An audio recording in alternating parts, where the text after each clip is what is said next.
The cake knife was still in my grasp when she rose. Her words sliced through the chatter like shattered glass.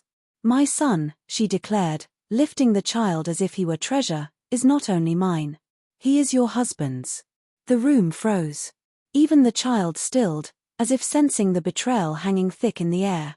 Then she delivered the second blow, "And for inheritance, I claim half of your $800,000 home." She brandished a folder like a trophy. His will spelled it out. I stared, stunned. My sister. My own flesh and blood. My husband's coffin scarcely cold, and she was already making demands. I pressed my lips together, suppressing the laughter threatening to escape. She had no idea what she had just walked into. I met my husband at 22. He was my anchor, or so I thought. Broad shoulders, calm eyes, a promise of forever in every glance. He made me feel rare, irreplaceable. I married him because I trusted him. My sister. She was always around, always grinning too widely when he was near. I chalked it up to her flamboyant nature. She'd always craved attention, collecting it like air. But family forgives. I forgave the lingering glances, the shared laughter, the awkward silences when I entered. Trust, after all, is self-imposed blindness. It started subtly. He worked late, his shirts scented with someone else. He hid his phone. He avoided meeting my gaze. One night, he came home disheveled, damp with sweat. I asked nothing. I observed. Observation has its own power. Then came the message. My sister had been careless, maybe arrogant. I found it on his phone. "Next time, don't leave the necklace." She almost saw it. The necklace. The same one I'd noticed glinting around her neck at our mother's birthday. My heart cracked, but I didn't cry. I didn't scream. I smiled. That night, my mourning ended, my plotting began. Most women break upon discovering betrayal. I sharpened. I became calculated, patient. Every word I spoke to him, every smile I offered her, wove another stitch in my net. I met discreetly with lawyers.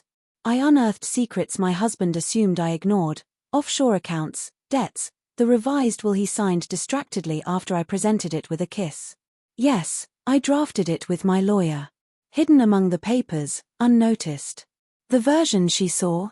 A decoy. The real one? Ironclad, untouchable, leaving every asset to me. I let him feel clever. I let her believe she was winning.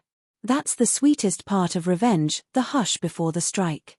He died suddenly, heart attack, leaving me in black, moving through rituals like a phantom. People whispered about my strength, devotion. She sobbed harder than me, clutching her child as if rehearsing grief. But grief looks different when mixed with greed, and I saw it all. The stage was set, my husband buried, my sister parading his illegitimate child like a ticket to fortune. The audience awaited my collapse.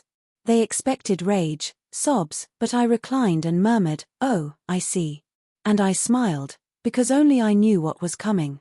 2 weeks later, she filed her claim, waving the will at her lawyer, demanding half. He read it once, then twice, face paling. "This isn't what you think," he said. The will she held. A decoy, never valid. The notarized original was secure, signed, witnessed everything, the house, the money, belonged to me. She accused me of trickery. I sat, calm, legs crossed. "Be careful what you announce publicly," I said softly.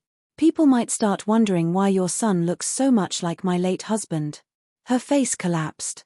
That was the second layer of my plan, not only legal triumph, but social ruin. Word spread. Invitations stopped. Birthday photos were whispered about like tabloid gossip. She was no longer a proud mother, she was the woman who betrayed her sister, slept with her brother-in-law. One night, she came to me, eyes swollen, hands trembling. "Please, don't do this. He's still my son. Don't destroy us." I studied her. "My sister, the girl I braided hair with as a child, ruined herself," I said, voice steady, unflinching.